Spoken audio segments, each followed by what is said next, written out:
Good evening. On behalf of the Scottsbluff-Gehring United Chamber of Commerce, we'd like to welcome you to this evening's Candidates Forum for the 2022 general election for member of the Legislature of Nebraska District 48. This Candidates Forum being presented by the Government Affairs Committee of the Scottsbluff-Gehring United Chamber of Commerce, along with my co-chair Don Wolf here in the front row. My name is Bill Boyer, as he mentioned, and we appreciate you joining us. We'd like to thank the staff here in the University of Nebraska Panhandle Research and Extension Center for hosting us. As a reminder, there are two candidates we'll meet in just a moment running for the Nebraska Legislative District 48 seat.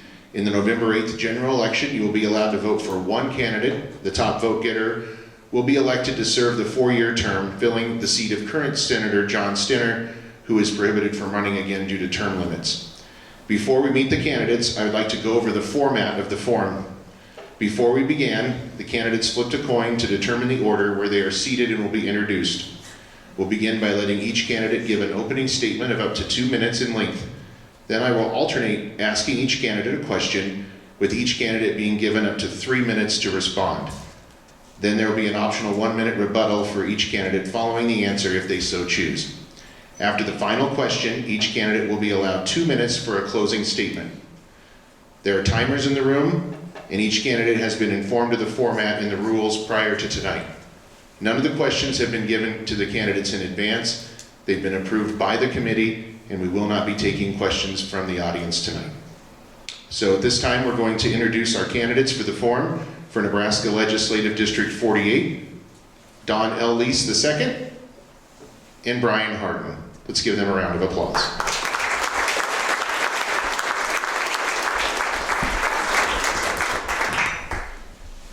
All right, we drew for the order tonight, and Don, you get to go first. You have 2 minutes for your opening statement. Well, good evening, everybody. I'm glad to see a nice turnout here. I am Don Lease. I was raised in the western edge of Morrow County on the family farm there. I'm a fourth generation Nebraska farmer rancher, lifelong Nebraskan. Worked with my dad when I was young. He had a cow-calf operation and a wheat operation. Did some of the farming, helped him as young as probably 12 or 13 years old. We'd go out and help him pull calves at night when he needed help. Good memories involved in that. Transitioned through high school, went to the University of Wyoming. Decided 2 years of education there was enough. Went to work with Dad on the farm, and we gathered up enough acres to make it work for both of us. After that, I got married, and my wife Yvonne is a public school teacher in the Scottsbluff Public Schools. She teaches out at Lake Minnetonka now. She spent 16 years at Westmore as a teacher. We have 4 kids. The oldest one's 36, the youngest will be 20 in November. So we're kind of empty nesters at this point. Some of my life experiences are, I've been on the Banner County Board of Education. I spent 6 years working with the school down there in various, the last couple of years as president. I've also been on the board of Camp Rock, which is a small non-denominational Christian camp there at Reddington. I've been on the North Platte NRD Water Advisory Committee, the Pumpkin Creek Water Advisory Committee, where we created the first ever water management plan in Nebraska for groundwater use. Since then, I've worked actually at the University of Nebraska. I had a brief stint here in doing a marketing study for them. So I see it's my time to stop. And now with his opening statement, Brian Harden. I'm Brian. I grew up in this area, Mitchell Valley. I went to Hague School, and then I think the last year of that I went to town. We traded houses. Mom was driving into the hospital, and my brother Wes was driving out to the farm from town. We thought, that's dumb. So we traded houses. And I went to Gehring High School, then on to Chadron State College, then to Denver Seminary. I have invested most of my life in financial services, the insurance world, and that sort of thing. March 23rd, 2010, my life changed.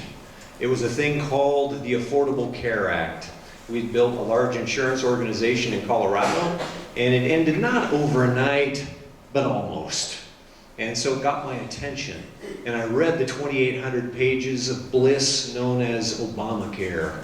And in a nutshell, went out and started teaching politicians on both sides of the aisle what was coming. And that was my introduction to the world of politics. After that, I started in what I'm still doing today, and that is we are business consultants. And in the process of doing that, we continued working in financial services. We ended up working significantly in the world of unfunded liabilities in several of the nation's states, Colorado, New Jersey, California, Texas, and tried to help them solve those kinds of problems. That was another layer of being involved with government. I'm very thankful to tell you that in Nebraska, by and large, we don't have those kinds of challenges. We have some in Omaha, a little bit in Lincoln, but as a state, we don't have that. That's one of the reasons it's great to be from Nebraska. So I look forward to talking with you tonight, or at you tonight, since you don't get to ask questions. And so thanks so much for coming out. We appreciate it. Thank you, gentlemen. Brian, our first question will begin with you. And again, we remind candidates they have 3 minutes to respond. And then after each candidate gets 3 minutes, we will give each candidate an additional 1 minute for a rebuttal if they choose. So here's the first question for you, Brian. With the Hobbs decision, what do you believe should be Nebraska law when it comes to abortion restrictions? The Hobbs decision is essentially what reversed Roe versus Wade. And last spring, we had an opportunity, and it was called LB 933. It failed by 2 votes. And so LB 933 essentially would have said no abortions. And I would have voted for 933.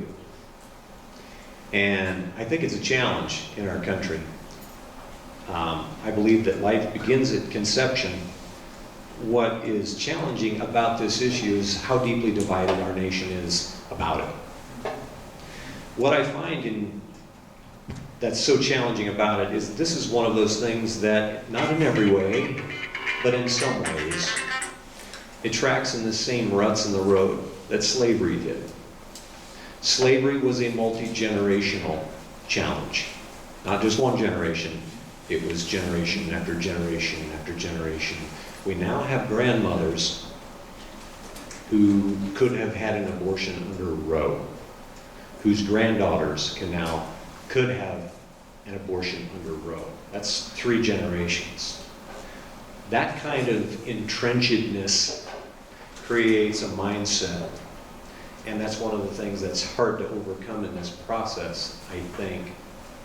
Moving forward, I would very much be interested in seeing to it that Nebraska is a pro-life state.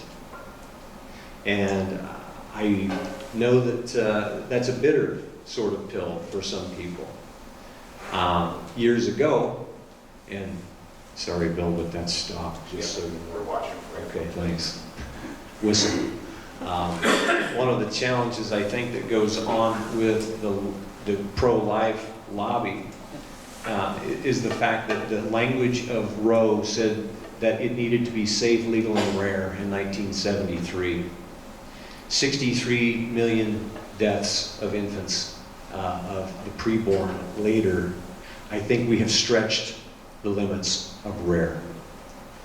And what we now need is a new approach in Nebraska. We still allow up to 20 weeks. I would definitely like to see that brought back all the way to where 933 is, would be my preference, and that's what I would desire to stand for in the state. Thank you. Don, same question. With the Hobbs decision, what do you believe should be Nebraska law when it comes to abortion restrictions? I believe that abortion should be illegal in Nebraska, and I would have voted for 933 also. One of the things about the abortion issue is very emotionally charged. We have to be careful that we are loving and kind to both sides. It's not an issue that's easy to deal with. I'm glad they didn't have a special session because I'm hoping to have an opportunity to show where I really stand on that issue. One of the questions that always comes up with abortion is, should we have exceptions for rape and incest? Well, in 2017, we had 2 cases of incest in the state of Nebraska, and that means our abortion rate for incest is 0.001%. Not really even worth debating. The cases in rape, I believe there were 27 rapes resulting in pregnancy, which were terminated, and that's 0.1%. So I think I can stand solidly on those 2 numbers, that that's not really a significant thing. One of the things we want to be really careful to do is to offer mental health counseling to ladies that happen to fall into those 2 categories. That should be an option that they should always have. And of course, we will preserve the right to protect the mother's life with abortion. There are just medically times when nothing's going to save the baby. And if we don't do some sort of action at that point, we're not going to save the mother's life either. In those cases, that's obviously just a medical procedure to correct an abnormality in the fetus that's already dying or dead. So that's pretty much, don't need any more time. So thank you. Brian, anything else you want to add on that topic? Okay. We're going to move our manual timers to the middle here so you can see them. All right, we'll go on to our next question. Dawn, this one is for you. What is your roadmap for getting the Nebraska tax system to where the burden of property taxes can be reduced or eliminated completely?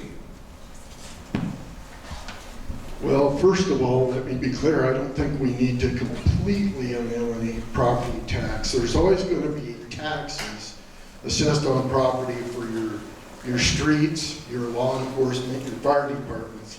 That is not the part that's the problem. We need to, those are local use things, and we need to have that there as a local use tax. So if you have a house, you got a street that runs in front of it. Somebody's got to pay for that. It needs to be the people that live in the town. The part we're after is the education tax, the school tax, as it were, to fund public education. We need to get that down. We've had study after study that says we should be about a third in the state of Nebraska. That number's been around a long time, but we failed to get property tax into a third of the funding for public schools.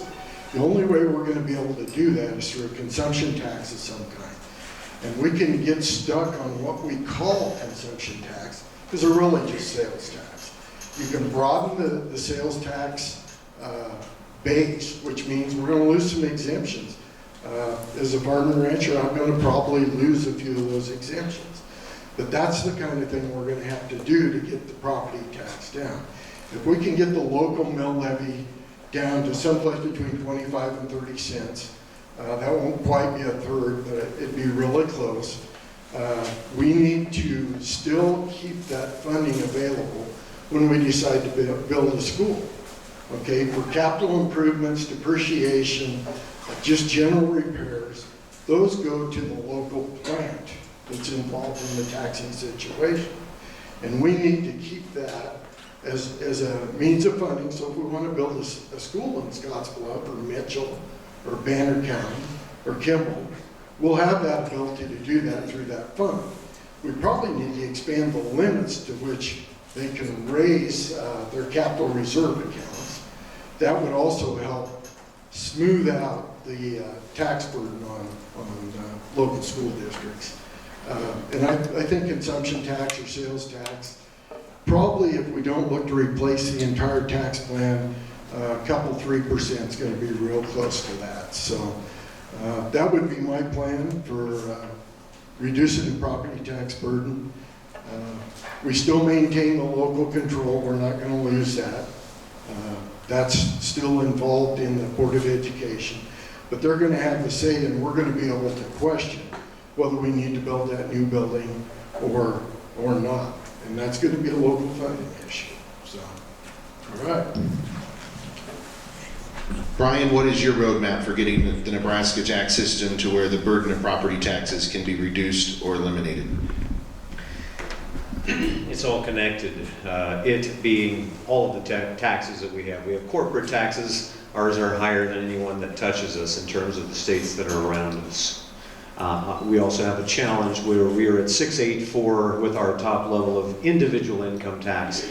Our lowest level is 584. That whole thing is going down by a total of 1 point over the next 5 years. I only drag on about all of that to say in virtually every category, we're in dead last in every tax category, including the average of property taxes of the states that touch us. We're still not the pretty belle at the ball, I'm afraid. And so when we look around us, we could look to a state that does taxation at lower rates like Colorado. The problem is we have a real shortage of mountains here. We don't do a lot of tourism. They do 24.5 billion a year. We do 3.5 billion a year. I was shocked that we do 3.5 billion a year in Nebraska in tourism. We do 3.5 billion a year because of I-80.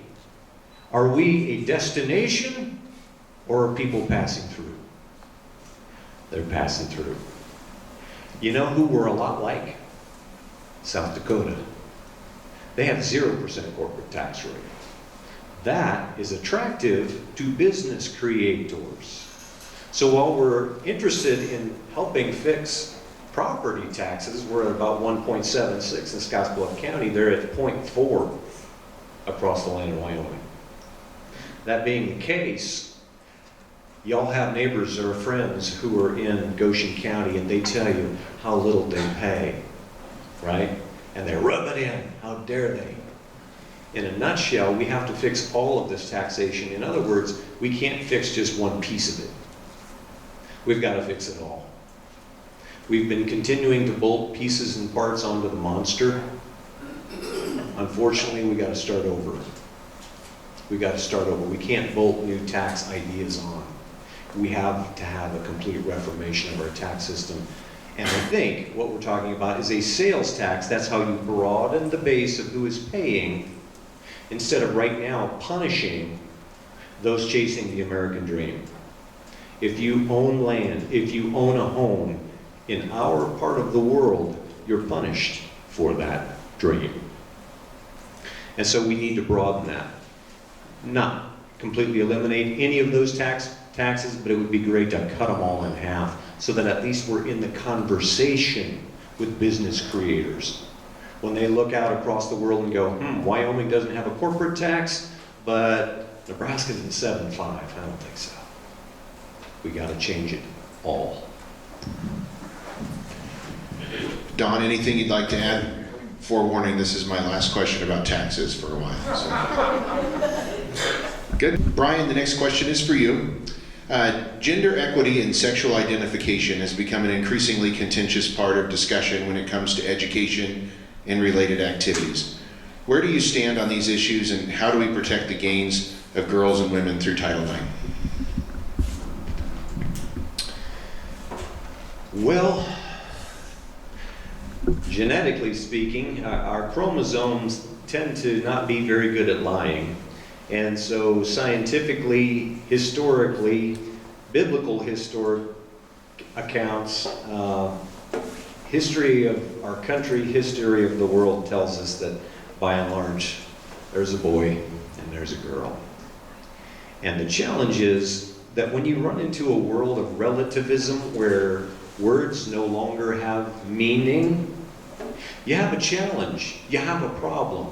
Because when you strip meaning out of words as a culture, and you start using words like male and female, and you decide that you can make that up as you go along, it backs you into a corner where, practically speaking, you end up doing crazy things like letting men compete in women's sports.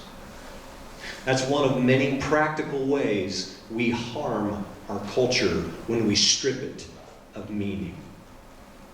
Meaning matters. It's the stuff of life. It's what makes life worthwhile and worth living. Because we know where north is. We know where south is. We know where up and where down is. The challenge is that we have passed this confusion onto our kids, where instead of education, there have been sectors where indoctrination has become more important. It's been interesting, hasn't it, with COVID? Because it opened a window, I think, for parents, not just here, but across the country, into seeing what was actually being taught in some of the schools. And please keep in mind, it's not all bad. The vast majority of the teachers that I have spoken with personally in the last several months, they're not on board with that whole agenda in this area. They're really not. But there are some who get really silent when I bring it up. And so it's out there. Is it everywhere? No. But I think that unfortunately we have picked our own pocket when it has come to girls' sports. Young ladies have worked very hard and had their opportunities for college, for certain kinds of sports, taken from them. And it wasn't their fault. Adults who should know better have turned a blind eye and have embraced a world assuming that words don't have meaning. They do. Don, gender equity and sexual identification has become an increasingly contentious part of discussion when it comes to education and related activities. Where do you stand on these issues, and how do we protect the gains of girls and women through Title IX? Well, I'm going to start at the end and work backwards. We protect the gains that we've gained for women through Title IX by not allowing men to compete against them. Essentially, an athlete that's a male has a substantial advantage over any female that they're going to compete against. It's just the nature of our bodies. We're stronger, we're faster for the most part. And that's not universal, but that tends to be the way we are. And to give up on the idea that women should be entitled to compete against women, where would that leave us?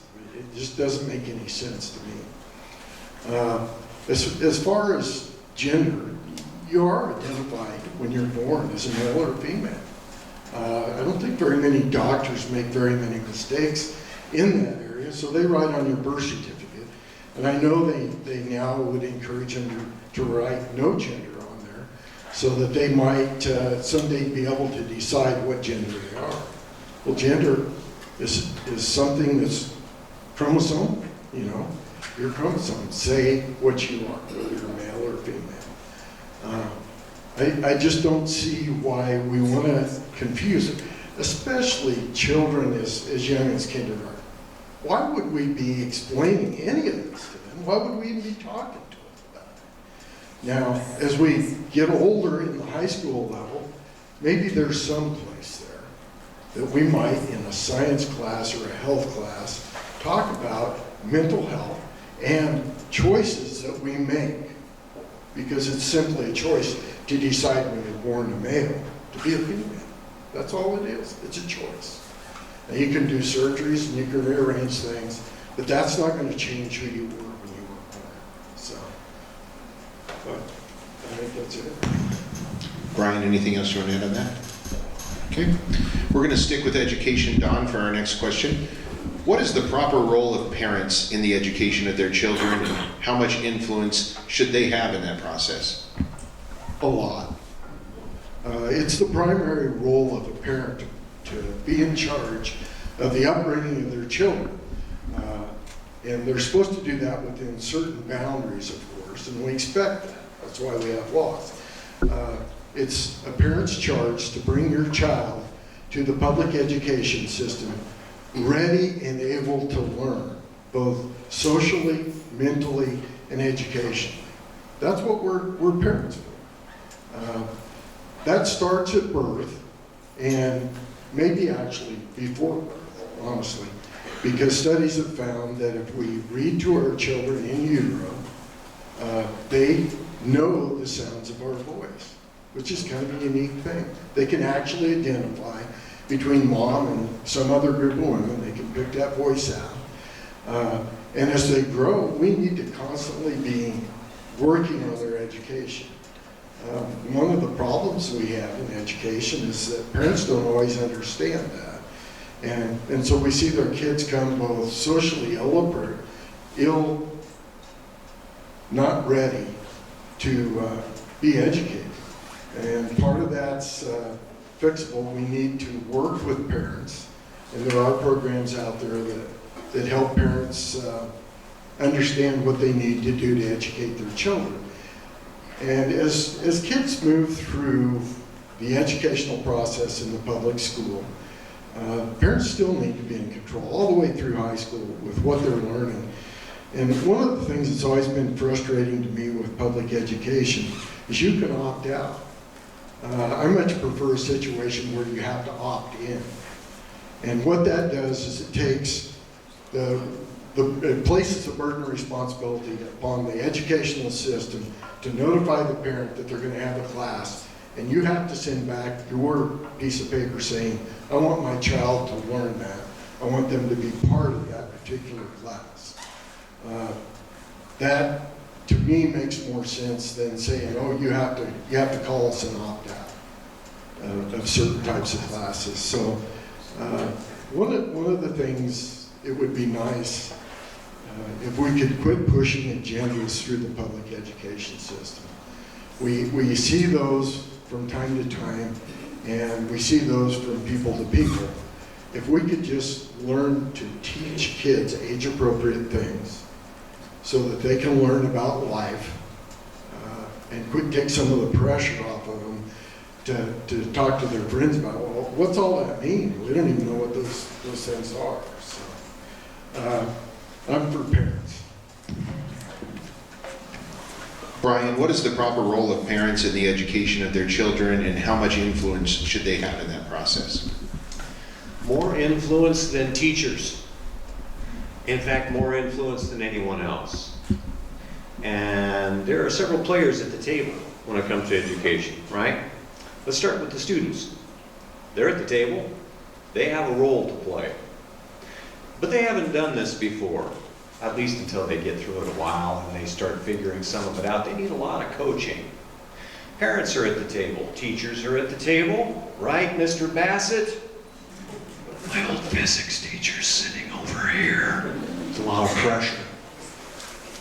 There are school boards. There are administrations. There are a lot of players at the table who are highly competent people, but I'm troubled by something despite all of those competent people. The Nebraska Legislature puts together a snapshot every year. Have you seen the snapshots from 2021? Now, the snapshots all across the state aren't pretty, okay? The snapshots basically say, here are the average scores for 5th and 8th graders in math and in English arts. Let me cut to the chase. Throughout District 48, one end to the other, our students performed in the 30 percentile range to the 40 percentile range in both of those subjects. That's another way of saying somewhere between 7 and 6 out of 10 students aren't proficient. That's not good. Here's what I also think. We can take numbers and they don't tell the whole story. They tell some of the story, but by themselves, a lot of times, they're almost useless.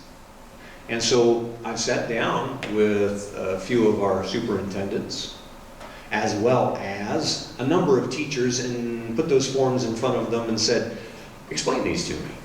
Because I think there's a whole story there that I don't know. Back to the original question that Bill asked a moment ago. What role do parents play? The biggest role. You know what? They're the only ones who are there. Parents, we are the only ones who can be there and hold the kids' feet to the fire. All of us have been intimidated by watching Are You Smarter Than a Fifth Grader? And we tap out after about 2 episodes, right? But our job isn't to know what they know. Our job is to coach, to shake the pom-poms. And our parents need encouragement and help to stand up to that job. That is what parents need to do. And teachers have essentially been saying, look, we can't be the parent. Only the parents can be the parents. And the parents in this culture need help doing it. Don, anything else? I do have one more question coming up on education, if not, so. Okay, last question on education. Brian, you're first. Do you support ending the collection of student and family information by the Nebraska Department of Education?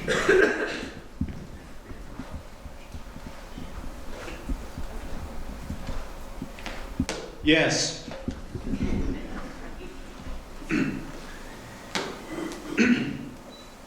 I work in the world of consulting, business consulting. I think we could melt all of it down to one word: trust, or lack of it. We work in corporations with C-suites to help them rebuild trust, typically with one another. Trust has been harmed in our educational systems, and that trust needs to be restored. And it doesn't mean that trust in every case, in every situation, has been harmed, but enough of it has been harmed enough of the time that unfortunately we have people who, instead of rowing together, are rowing opposite directions, sitting in the same canoe. And so I think that the sharing of the information is something where the trust has been hampered to such a degree that we really need to focus on restoring the trust all the way through the system, all of those players at the table that I just mentioned. That trust simply has to be restored.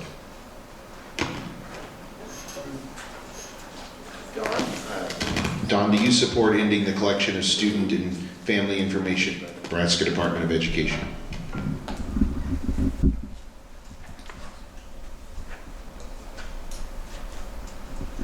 I'm not sure I actually understand that question. What kind of information did you have in mind? To be honest with you, this was a question that was emailed to us. We asked the entire chamber body if anyone wanted to ask a question, and this was one that we got from a couple of them. So I'm throwing it out at you guys. Maybe you know better than I do. So I don't know what information necessarily they are collecting.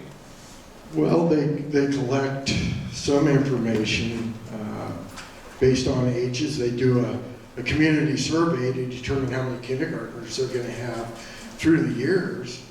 I don't know that there's any identifiable testing information that's collected by the state that's identifiable back to an individual student. In fact, I'm pretty sure there's not. If you look at the data on most of the NDE website, you'll see that a lot of schools don't even have that testing data in there because there's not a big enough sample. They can't isolate the individuals, which is something they really like to do in education. It's a very confidential business.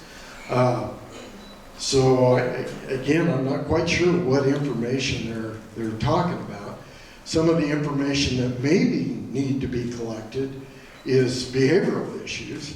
One of the problems we see is we can identify some of these behavioral issues in pretty young children. And one of the problems we have in education is they don't talk. Okay?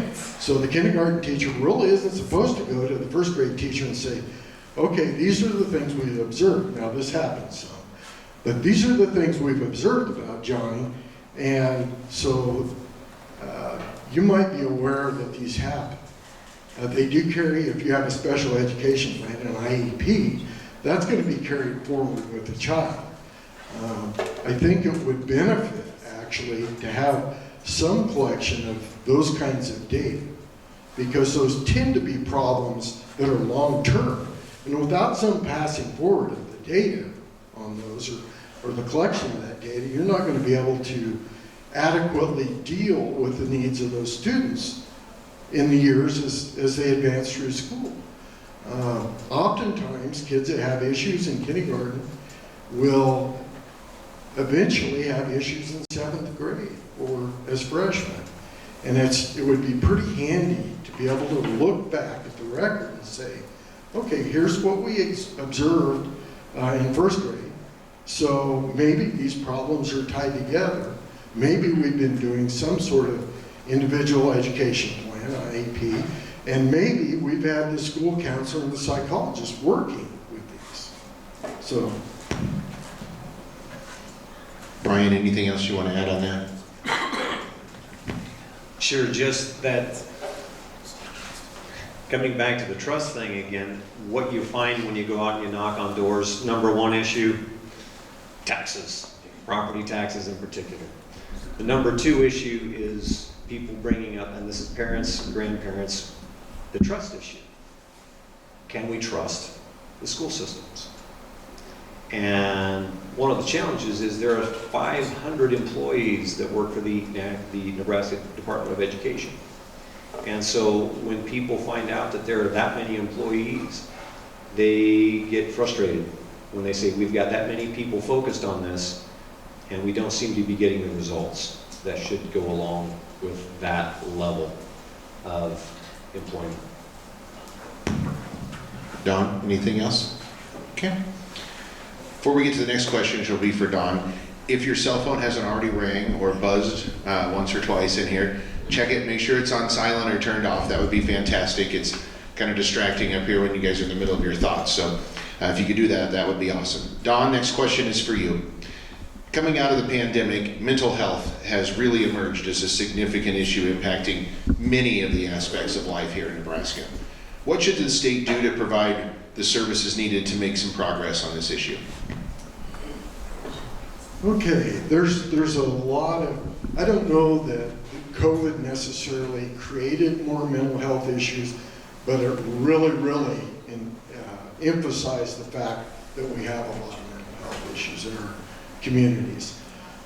Some of the things I would like to see happen here, especially in the Panhandle, we desperately need a treatment center, inpatient treatment center. Right now, if you're a substance abuse, if you have substance abuse issues, you're going to have to wait anywhere from 6 weeks to 3 months to get in a treatment facility, which is not going to be in Scottsbluff or probably the Panhandle. You're probably going to have to go east Nebraska to get treated for that. We don't have a very good system to do that, especially with youth.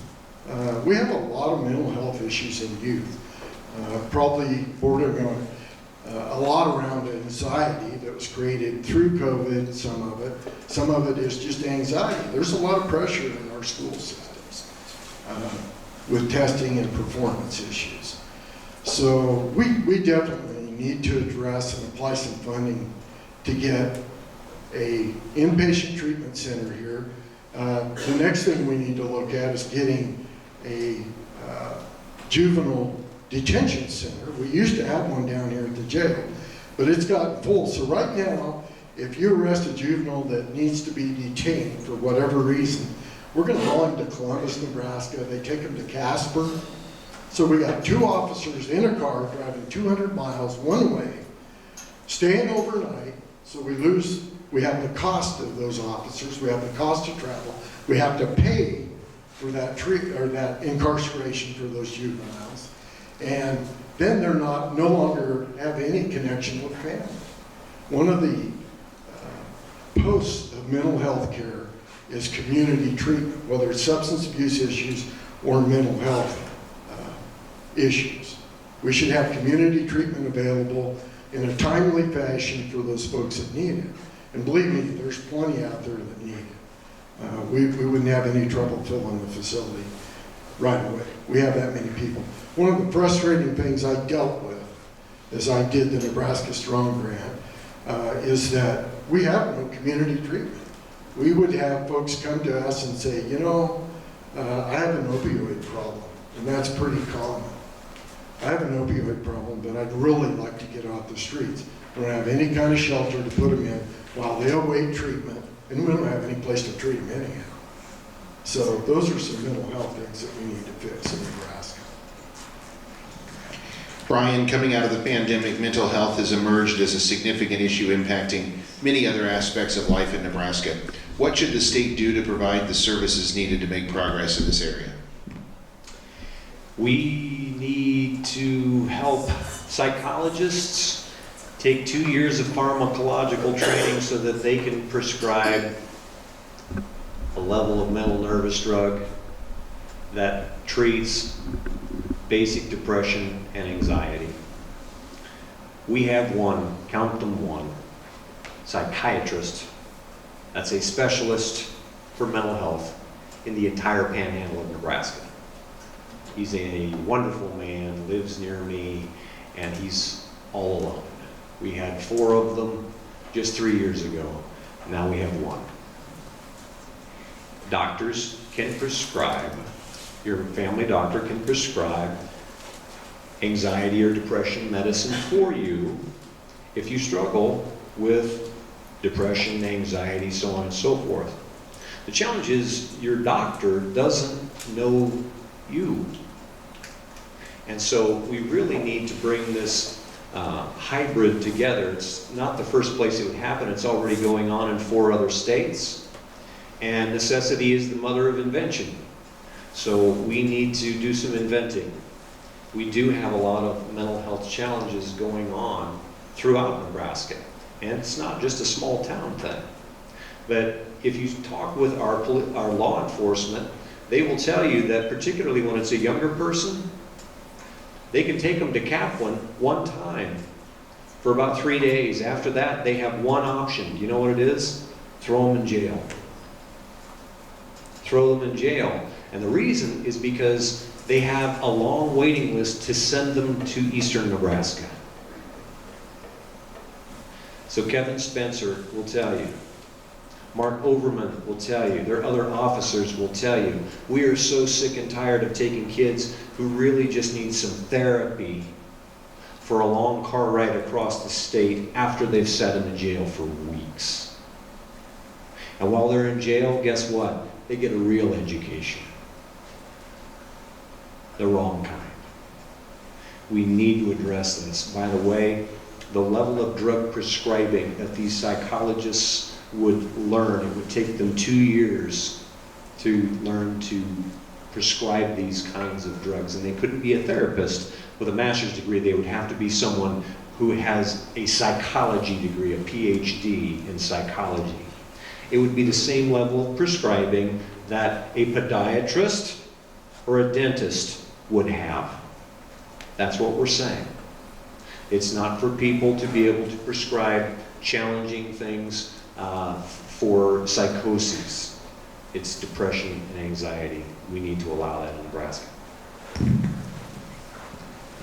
Don, anything else on mental health? Absolutely. So one of the things we need to look at in mental health care is a peer professional group of mental health counselors.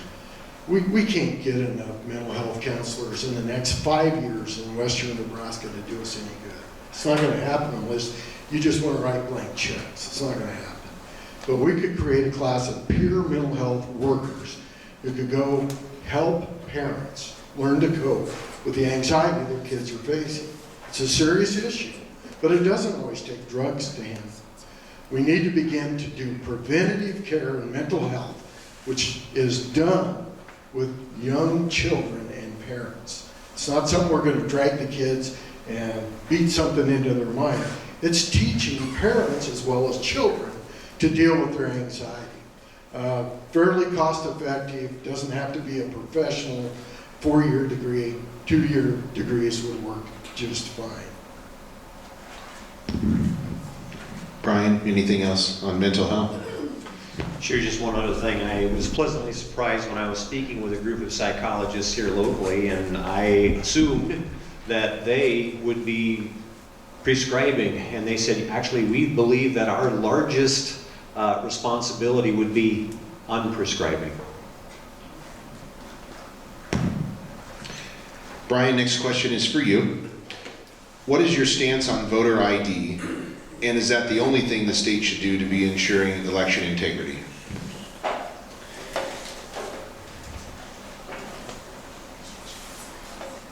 Are you glad you don't live in Colorado? Did you see the news today out of Colorado? They sent mail-in ballots to 30,000 illegal aliens this week inside Colorado. Colorado sends everyone who is registered to vote, and in this case some who are not, a mail-in ballot. That's what you get. What we need to do is make it hard to cheat. And I would like to say that I would like to get rid of all mail-in ballots. I get it, there's early voting. By the way, do you know how much early voting we did in District 48? I just got the numbers yesterday. 12. 12. I like 12. 12 is good. That's 3 times the number that did it for the primary. We had 4. And so, yes, I would like to see a voter ID. You need an ID to do anything else in life. This too, this is more important. And so I think we need to make it hard to cheat. The other thing we need to do, simple, pay for it. If somebody says, I don't have an ID, we'll pay for it. If you need help getting to where you need to get a picture taken, we'll take care of that as well. Remove any obstacle so that people can get it done. We need voter ID. We've got to bring integrity and trust back to our election process. Don, what is your stance on voter ID? And is that the only thing the state should do to ensure election integrity? Well, I would absolutely support voter ID with a photo. A driver's license should be sufficient. A lot of places ask for driver's licenses already if they don't know you. If we don't have a driver's license and you want to vote, we can make a really simple process to get a state voter ID card, which will have a picture of you on it, which will identify who you are, and you'll present that to vote at the poll when you go. Other things, and I just see that as really straightforward. That should be something you need to be obligated to do to vote. And if people can't afford it, we'll make sure that they can get a voter ID. It's not a matter of whether we're going to supply that to them. That's easy. That's easy to do. But they are going to have to make some effort to come get it. Other things that we could do to help voter integrity, have quite a bit of trust in our system. We have either Republicans or Democrats can actually be appointed by the local committee in each county to go be election monitors. Of course, you have to volunteer to be appointed, but you can do that. You can go watch. They have some rules in there, but it's fairly straightforward. You can go watch them count ballots if that's what you want to do. There's no way if we're going to have absentee ballots that go out through the mail and come back, there's difficulty with that, making that absolutely totally secure. The question is, does it have to be absolutely totally secure? Each ballot comes in, it's signed on the back. The election officials open those ballots face down, so they don't know whose ballot it is if they're following procedure. And we hope they follow procedure, and that's why we need people to stand there and watch some, to make sure that they do. But I have a high degree of trust in our local elected officials who run those elections, who do that process. And I think there's safeguards in there, even with the absentee ballots. Now, could anybody fill one out? I'm sure there's lots of them that are filled out by mom's children because mom can't really vote. Is that totally legal? No, probably not. We just have to count ourselves accountable for that. And if it gets to be a problem, I guess we can do away with absentee ballots. But in Nebraska, it's a long ways from place to place. If you want to drive one way to Harrisburg, it's a long ways to go up there, 25 miles one way. But that's the only reason you're going to Harrisburg. So absentee ballots sometimes are kind of nice, especially for the older folks that can't necessarily get out. Brian, anything else on the? We do need to pass legislation to put a halt to the dark money that we saw go around in 2020. We saw $450 million tossed around from Zuckerbucks came out, and those dollars went to a turn of 81% towards leftist-oriented scenarios. And even if it went the other way, it would be wrong for the same reason. We can't be buying elections. We need to halt that practice. Don, anything else? Okay. Our infrastructure in Nebraska continues to suffer from a lack of federal funding to keep roads and bridges in good shape. What should the state be doing to improve the process, especially for panhandle roads? Well, we always need to be advocating, especially for the Panhandle, and I intend to be a great advocate for Western Nebraska when it comes to roads. We pay gas taxes to fund that. And one of the problems with the federal government is they like to use those gas taxes that were intended to build and maintain roads for things like, oh, let's have electric cars, or let's do a light rail system in Denver, or things like that. Those are not approved uses originally.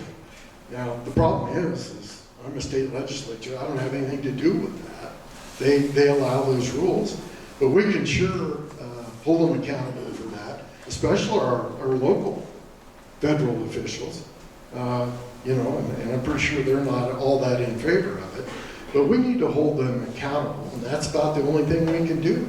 We don't tell the federal government, geez, you're using that the wrong way. We can suggest that, but they're not going to change that. What we do need to do, and what we do in Nebraska, is have a state roads plan. The plan works pretty effectively if you live in Omaha or Lincoln, not so much when you live out here. If you remember the Heartland Expressway, it's probably supposed to be done about 5 years ago. We still have a ways to go.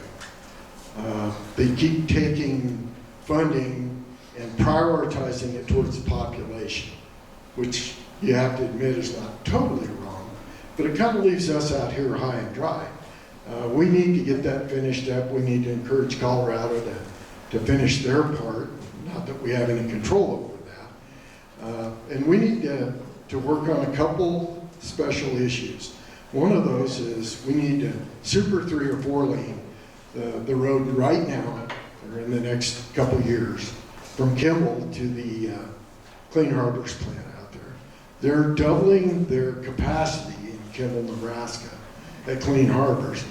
And they've been really good neighbors to Kimball, really good neighbors to Nebraska. And just as a matter of public safety, that's one of the things, the first things that we need to get through Department of Roads is that we need to do that project. They're going to be, and I haven't got a good number, but it's, if you just think about Dunley, that's already a high traffic area from Kimball to the Clean Harbors plant out there. They could fix that if they really wanted to with turning lanes, widening the shoulders, have right turns, middle turn lanes, so that those trucks can safely enter and leave the plant up there. That's something I'm going to really advocate for shortly. So. Brian, our infrastructure continues to suffer from a lack of federal funding to keep roads and bridges in good shape. What should the state be doing to improve the process, especially for panhandle roads? All ships rise with the tide. So once again, back to the first answer I gave today, we've got to completely reform what we do with taxation in Nebraska. It's not one category, it's all of them. And so we start creating greater revenue in Nebraska, and you're going to find as more of it passes through, more of it gets to turn into tax dollars. We watched Donald Trump do that in 2016 to 2020, and we experienced great financial gains in America. And we have never taxed ourselves into prosperity. That doesn't work. But what does happen is, with a free market economy, lots of people want to come somewhere where they are stimulated to invest in business and grow local economies. I think if we wait for the federal government to come through, the bad news is they're not going to come through, and if they do, it's the double-edged sword of inflation. That's what ends up happening, like what we have now. There's one way and only one way that inflation happens. You print money. We can't do another infrastructure project that bails us out. We have to fix our own problems. You do that by changing your tax structure to encourage people to come here and grow business here, so that we're actually selling more to our neighbors, selling more overseas, so on and so forth. We have to change our tax situation, and we cannot treat the disease of our tax situation like it needs a Band-Aid. It needs life-saving procedures. It's very different. This is just one more thing where it needs a lot of help. We've got to remodel our entire tax system. Don, anything else on infrastructure? Well, with regard to the tax system, a lot of our highway improvements are funded through gas tax, gasoline and diesel fuel taxes. The biggest problem, as I see it, is not the fact that we tax that. Brian's going to drive 16 miles from here to his house and back. I drive almost 90 miles from here to the house. And yet, of all the taxes I pay, I think that might be the fairest tax. It's a use tax. We get some of that back in Banner County, both from the state and the federal government, to maintain highways. The problem is the feds keep spending it on things they want instead of highways that are supposed to be spent on, and roads. I think this problem lies with the federal government, and it's going to be pretty hard for us to bring any real bearing on that. Brian, anything else on infrastructure? Okay, we'll move on to the next question. I got a couple of them in a row here for you concerning the place that you guys are both looking to be at here in a few months, and that's the legislature down in Lincoln. Brian, first question. Should the rules for cloture and filibuster in the legislature be changed, and why? Should the rules for filibuster and cloture in the legislature be changed, and how come? Knocks over another domino. I'm not a fan of the unicameral. There, I said it. By the way, are we going to be able to change that? I don't think so. Simple reason. Here's why I'm not a fan, and then I'll tell you why we're not going to be able to change it. It has to do with Bill's question. I'm not a fan of it because it has stripped us of the equity that we need. The western half of Nebraska has 6, count them, 6 senators. The eastern physical half of Nebraska has 43. If you want to pass something and keep it filibuster proof, you need 27 votes from the other side of the state to get to 33 so that you can actually get something through our legislature. Now, will we ever be able to get a bicameral going here again? No way. How come? Because there's 43 of them over there and they like their power. And they're never giving it up again. George Norris did not do us any favors during the Great Depression when they took away one of our houses. It would be like saying, let's not have a Senate in the United States anymore, the upper chamber. There are 40 million people in California, they get 2 senators. There are 700,000 people in Wyoming, they get 2 senators. We've lost that in Nebraska. So when we say, gosh, out here in western Nebraska, we don't get treated fairly, you're right, we don't. We get overlooked because we gave away our equity in our structure. Back to cloture. One option, because as it is right now, you basically have to get, you've got a situation where 17 senators can stop anything. Right? So you basically have to have 33 people who are going to vote for something. It's interesting because in order to reverse a veto from the governor, you need 30 votes, 3 votes fewer. So one idea might be to make them the same. Because otherwise, 17 people stop the will of the other 32 here in Nebraska. So I would be for that. What was the other part of the question? That was it. Cloture? Why? Okay. Filibuster and cloture. Okay. That they're closely attached. So, yeah. That's the way I feel about it. I think we should have greater innate equity, and the only way to do that is to go back to a two-house system. Don, should the rules for cloture and filibuster in the legislature be changed, and why? You know, I think I'm good for the very reason that it doesn't take very many to stop legislation that's bad. That does actually protect us in the west part of the state. The smaller the number of people to block a bill, the easier it is for us to keep the other group, the eastern part of the state, from doing something that's really bad. Unicamerals work good. Part of the art that we need to work on is compromising in the right ways. A lot of times, my famous saying is demographics are demographics. What happens in Omaha, Nebraska, what affects Omaha, Nebraska, by and large affects Scottsbluff, Nebraska. If you look at the data on poverty, if you look at the data on truancy, if you look at all those different kinds of data, we're just people. So one of the things we need to do is spend a little time getting along a little bit better. That doesn't mean we have to change the way the eastern part of the state thinks. But the art of compromise sometimes needs to be worked on. I'm not interested really in changing the unicameral. I think it works by and large the way it's supposed to. We accomplish a lot of good things in the state of Nebraska. I think we just need to work on functioning well under the system we have.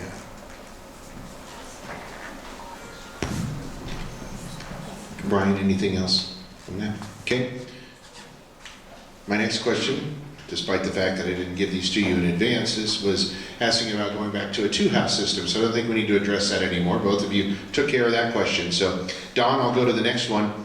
Listening or watching legislative debate, the political leanings of most senators are fairly clear. Is it time to eliminate the nonpartisan aspect of the legislature, and why? Well, nonpartisan aspects of it should make it a weird race. You got two conservative Republicans standing up here. That's just different. Do we need to eliminate the nonpartisan? No. You know, I'm not a big change just for the sake of change.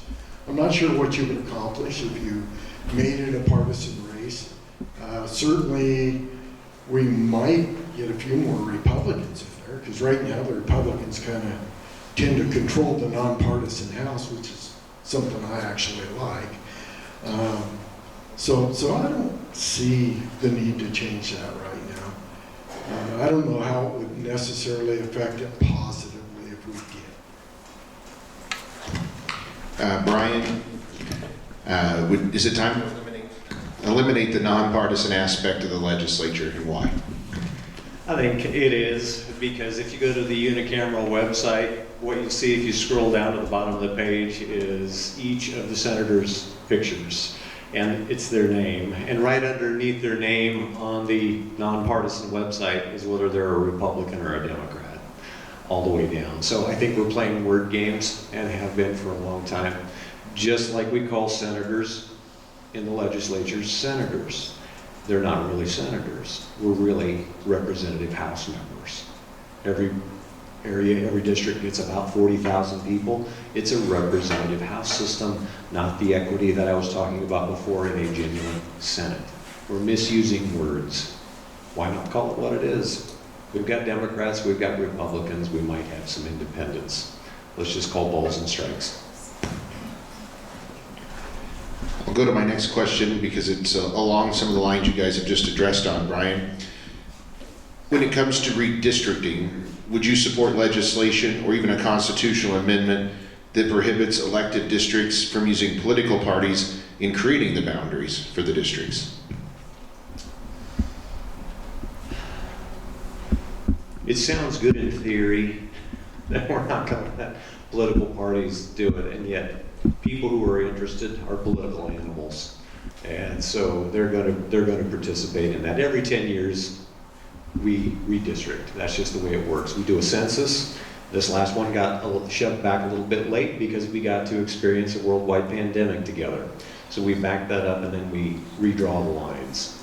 I think I struggle from the pragmatic side of it. Bill, from we can say that we're going to be completely objective in the redrawing of those lines. But at the end of the day, these are people who have opinions, and that's why they are involved in the political process. So we could say that no, don't do it, but I think that's what we're going to end up with at the end of the day anyway.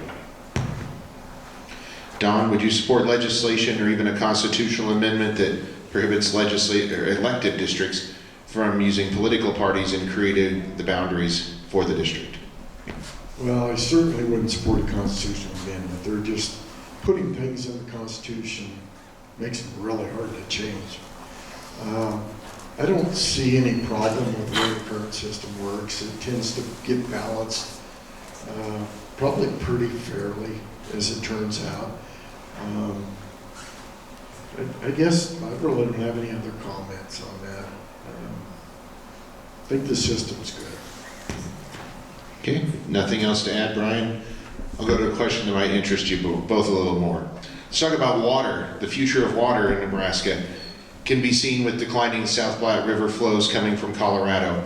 Where do you stand on Governor Ricketts' plan to use the Perkins County Canal project to force Colorado to provide the water they agreed to under a 100-year-old compact? Well, I certainly don't want to give that water up. Water is too important in a state like Nebraska.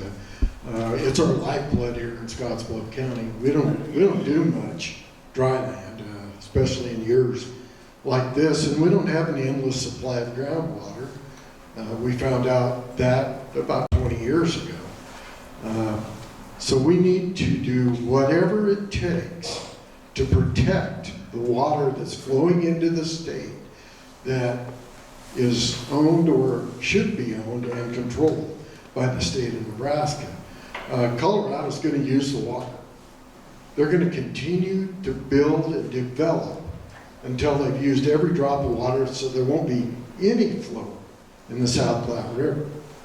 On the other hand, do I really want to spend $50 million building a canal in a year like this? It's not going to have any water in it anyhow, because they're probably not using any excess water at this point in time that we could recover. But whatever it takes to protect our water in the state of Nebraska, we have to be pursuing. Water issues are always better served if we can solve them without going to the courts. We seem to have an intrinsic right to build the canal, to build the lakes that'll be part of the system. The advantages of that are we would have some timely return flow into the Platte River. What I can say is I don't know that that project is for western Nebraska. It's probably for eastern Nebraska. But overall, if that water disappears out of that river, somebody's got to put it in. And that's going to be us. It's going to be us in Wyoming if we don't keep that water under our control. So I think we need to carefully watch how this plays out. If we have to spend some money, we're going to have to spend some money. I always favor negotiation if that's possible.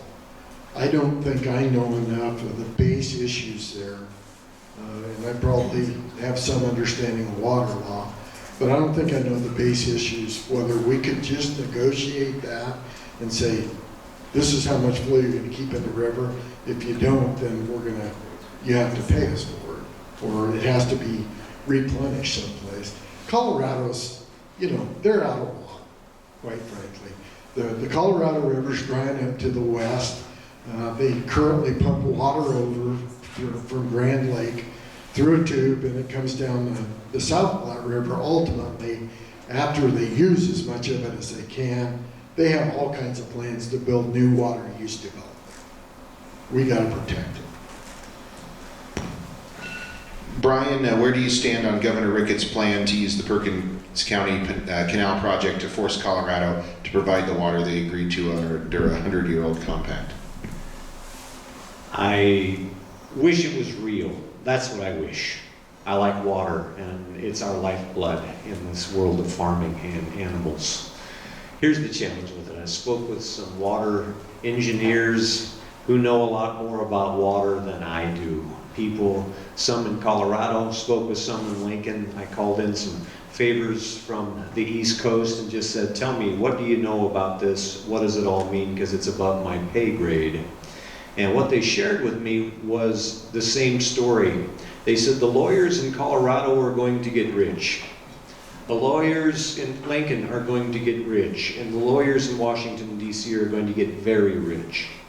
They said if Colorado and Nebraska both agreed and sang Kumbaya together on this Perkins Canal issue, the federal government would step in because it's crossing a state line. It's more water than has been agreed upon before, so the EPA will be involved. The Department of the Interior will get involved. Several other alphabet soup organizations will get involved on a federal level for regulation.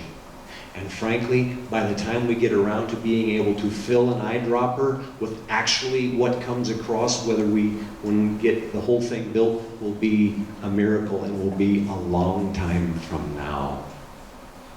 I'm afraid I believe that. I would like for it to be ours. In fact, I've spoken with water experts in Colorado who've said that compact with Nebraska actually has teeth in it. They said the one that we have with California is toothless. But the one in Nebraska, they said that compact is real. That's not the problem. The problem is that we have so much bureaucratic red tape on a federal level that even if you guys wanted to do this together and were in complete agreement on it, good luck. And I think that's the reality. We can get ourselves all wound up about this, and I think we have to, as good stewards, continue pursuing it. But I think we need to be ready to say, wait a minute, this is going down an area we don't like, and so we need to get some assurances from the federal government that we're going to get what we're after before we all waste a lot of resources that could be a lot pricier than the costs that we've already talked about for the canal that would just go up in smoke. Don, anything else on that? Well, I would just say under that theory, we probably wouldn't have any water in the Platte River because Wyoming's sued us, we've sued Wyoming, Colorado sued us, we've sued Colorado. If we're afraid to take them to task for this water that's ours, and I think Brian clearly said it is ours, then what'll happen next? That leaves you an open target. Everybody will come after you. Wyoming's always mad that they don't get to use more of their water in the state of Wyoming. There are 1 million acre feet that flow into the North Platte River that actually flow into Nebraska total every year. We have 4 million acre feet that flow out of Nebraska. We lose 3/4 of our water that goes down the river. Now, there's nothing we can do to stop that, but we sure don't want any more of it not coming in and still having to put it out. Brian, anything else? Okay. Brian, next question is for you.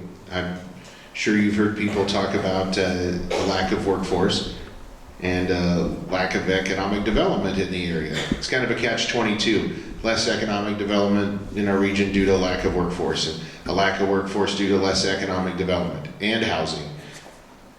What do we do to break this cycle? We fix our tax system. Have you heard that before somewhere?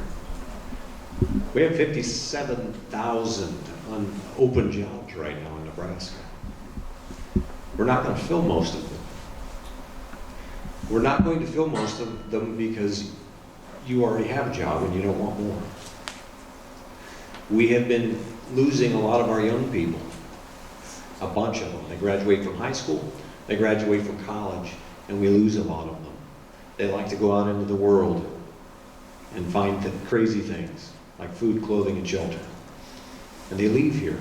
It's interesting because we have done some polling of those who've left. A lot of them want to come back. But this isn't where the job is. That's what we have to fix. This is where the jobs need to be. And if you're a job creator, then this needs to be a place that attracts you as a job creator.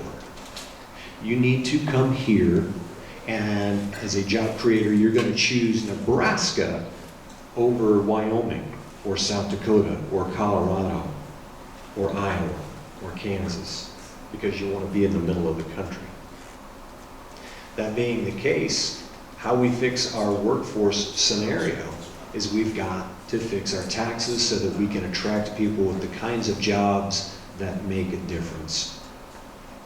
It's like eating 2 small cookies that are kind of stale. If the average job is paying about $30,000, that's not attractive to people. They need 2 of them to make it work. We need better paying jobs. That means better quality opportunities. You got to attract the job creators, and the only way to do that is to create a tax environment that welcomes them. Don, with less economic development due to the lack of workforce, less lack of workforce due to less economic development and housing, what do we do to break that cycle? Well, we have innovative people in our midst in western Nebraska who are working in private-public partnerships to solve that problem. Part of that is the educational system that we have. We're going to see a movement with the public schools in the area and the colleges to produce more technically oriented job people. So that's welders, plumbers, electricians, things like that. Way through. No, I'm kidding. Last question. This is the last one. If elected, let's fast forward 4 years from now, how would you define success? I would define success if we could fix some things that are broken with the tax system. Neither one of us have talked about the ill will of inheritance tax or in Nebraska. It's one of the 5 states in the United States that still has it. Yes, the legislature has work to deal with that, lowering it, creating a larger exemption. We need to eliminate the inheritance tax. I know that's somewhat unpopular with some of the county officials, but it's really unpopular with the ranchers that I know that had to pay $200,000 inheritance tax to get their uncle's ranch back from the state. That's just a form of extortion to have to die and pay taxes still. So that's one of the problems. The taxation problem is big. It does stifle economic development. It stifles workforce development. Anything we can do to change the tax system where it's fair will increase the number of people who not only want to stay in Nebraska, but also would like to come to Nebraska. A lot of those folks, and I have some family that live in Colorado, go, dude, we'd like to live there. It's a nice place. They looked at the property tax and said, we'll move to Wyoming. That shouldn't be a problem, honestly. I know people that have lived in Colorado simply because they knew when they died they were going to pass some money along to their nieces and nephews or their children, and it would be taxed if they moved to Nebraska and died. Why would we want a system like that? We need to get a fair tax system. One of the other things I'd like to see happen within the 4 years while I'm in Lincoln is that we would work with the education system to create a partnership with parents. Those are difficult things, but we need to partner with parents, make them feel like they're really in control of the system, and offer them both educational, parenting help, and mental health care. If we do not get our mental health care under control in the state of Nebraska, probably the whole United States, we're facing a certain disaster. Every dollar we spend on mental health care at the state level returns $7. That's an investment, folks. We've got to invest in these kids. And that's part of how we do it. And it's not that big a deal. We can work with peer mental health counselors and accomplish most of the reductions and problems that we see. The longer these problems go on in kids, the harder they are to treat. They become adults with mental health problems permanently. Brian, if elected, fast forward 4 years from now, how would you define success? I would define success that our individual income tax rate is 3%. Our corporate tax rate is 3%. Inheritance tax is gone. Taxing Social Security will be down by 80 bips. It'll be down, a fifth of the way. 4/5 of the way by that time. I'd like to see that completely gone. I'd like to see there being greater reciprocity, complete reciprocity with licensing. There are a number of people who grew up here, left, went somewhere else, got educated, and would love to come back here and be a teacher. Or love to come back here and be involved in the medical world. Or love to come back here and put their trade skills to work. And we make them jump through hoops. They're tall and they're long and they have fire going around them. In fact, when it comes to business in Nebraska, we go a long way to basically say, go away in Nebraska. Anecdotal story. We run companies. I recently started a new one for my wife. I said, let's put it in Nebraska. We live here. And so I started it through the Secretary of State's office. When you do that in almost every other state, folks, that's 15 minutes online to start an S Corp or a C Corp or an LLC or a B Corporation or whatever you may do. And then you run off in 2 minutes into the IRS site to get an EIN. In Nebraska, it was 4 weeks. That's anecdotal of our world that says, go away. We've got to change that and everything that's around it to make people feel welcome. Either welcome back or to come and check us out. I really believe in Nebraska. I would rather be us than them. I really would. We have the best workers in the world. We have the lowest unemployment rate while having the highest labor participation rate in the history of the United States of America. And of all 93 counties, guess which county was number 1 in both categories? This one. We work. We have an ethic here. And guess what? Employers love that. They would love to come here. We've got to stop stiff-arming them and keeping them out. Don, anything else on that? So some of the other things I think we need to look at is we're primarily, especially the 48th district, a district of volunteers. When we look at our fire departments, which have been overworked substantially in the last 2 years, they've had 7 major fires, unheard of in our area. So these guys are volunteers. They go out there and fight fire for 4 days. We do have an act in Nebraska which gives them a tax credit if they spend enough time fighting fires and if they have enough training and if they attend enough fires. We need to loosen that up a little bit. We rely in rural Nebraska on volunteer emergency medical services. We need to serve those people well because it's getting really hard to get volunteers. One of the ways we can do that is to give them a better tax credit and quit raising the bar. Brian, anything else? Okay. Well, you went first, so you get to, or you went last, so you get to go first on closing arguments, Brian. Your closing statements for us today, and you get 2 minutes to address everybody.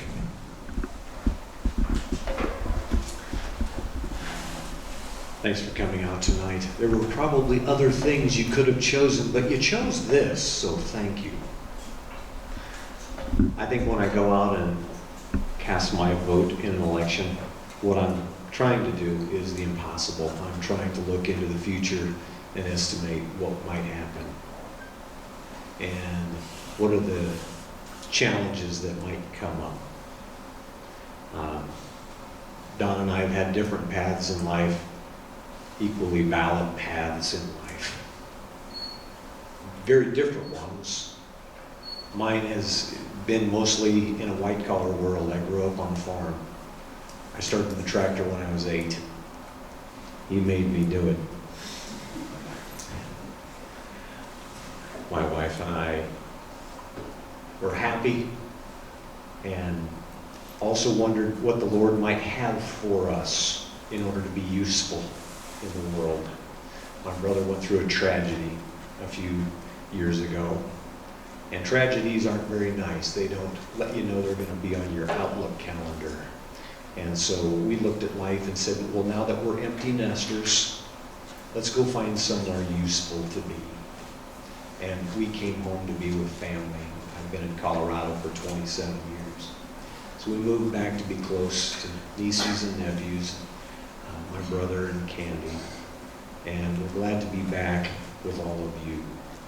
And so I come back to this with some experiences that I learned out there in the world. And if there's a way to put them to work for you in eastern Nebraska, I would like to do that. And I would appreciate your vote. I'm Brian Hart. Don, 2 minutes for your closing statement. Yeah, thanks for everybody that showed up. I appreciate it. We don't take seriously enough the political arena in our area, quite frankly. It's really hard to get people together to talk about these sorts of things. I think what I would like to say is that if you want somebody who's been 62 years in the western Nebraska area, in the Scottsbluff County area, I've been here 62 years. I have a lot of experience with different levels of government within the 48th district.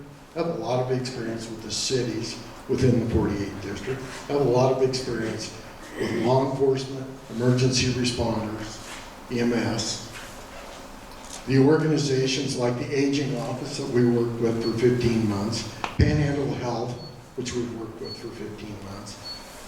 Part of what I do is work with them. I'm on the RIBAC board, which is a board that Region 1 Behavioral Health Services has. We help direct that. I want to make government simpler, and I think I have a plan to do that. I think I have a plan to make government simpler, and that's returning some control to organizations like Panhandle Health, who are governed, by the way, by county commissioners who are elected. You aren't going to get to go to Lincoln and talk to somebody in the Department of Health and Human Services that controls their funding and make any difference, but you can go talk to your local county officials. We can make some efficiencies, but the other thing is, folks, we got to fund these things. We can't just throw taxes away. We got to pay for these things. What do you want to eliminate? Fire department, police department, public school? Let's make them as efficient as possible and work on the property tax issue. Thank you. Don Lees. Ladies and gentlemen, let's give both of our candidates a round of applause.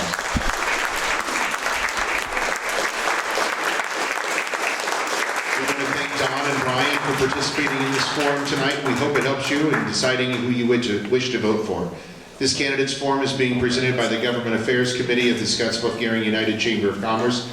We again want to thank the Chamber staff, the University of Nebraska Panhandle Research and Extension Center for hosting us. And on behalf of the Government Affairs Committee, my co-chair Don Wolf, I'm Bill Boyer. Thanks again for coming out, and remember, get out and vote.